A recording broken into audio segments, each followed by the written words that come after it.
Assalamualaikum warahmatullahi wabarakatuh. Okay, today I will explain about analyzing audience.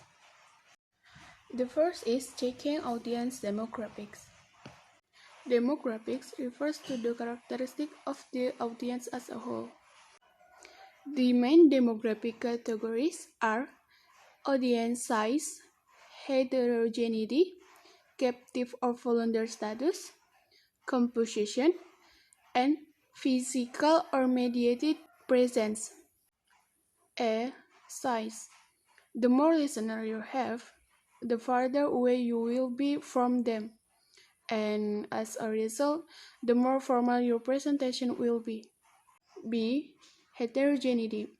Heterogeneity refers to the degree of diversity in the audience.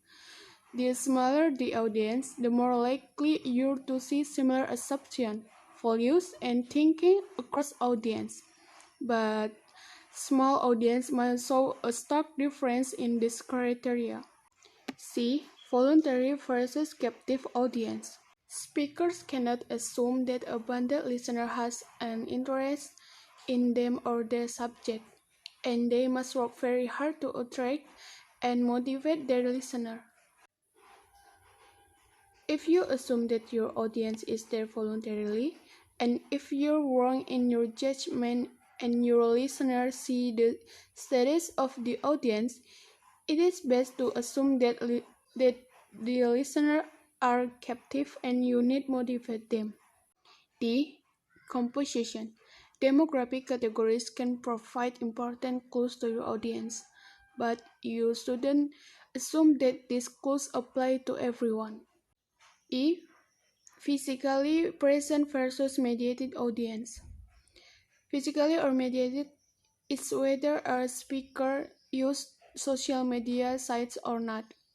Remember that an internet audience is likely to be open to misinterpretation unless you are careful, clear, and precise. The second is respect audience culture. Heterogeneous audiences tend to be very culturally diverse, but even audiences that are homogeneous on one factor may be quite diverse on another. The term culture has two different meanings. First, each listener represents one or more cultural traditions that influence the way people think, believe, feel, and act. Second is a certain audience in terms of subjective factors, such as interests, beliefs and values, general knowledge, and experience. We can describe the culture of different audience. And the last, understanding audience psychology. First is managing how audience perception about me as a speaker. I should determine similarities and differences between the audience and me with respect to demographics, cultures, and psychology.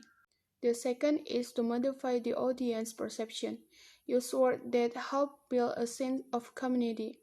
This aspect of IDAS is especially important when your audience is culturally diverse. Okay, that's all from me. Wassalamualaikum warahmatullahi wabarakatuh.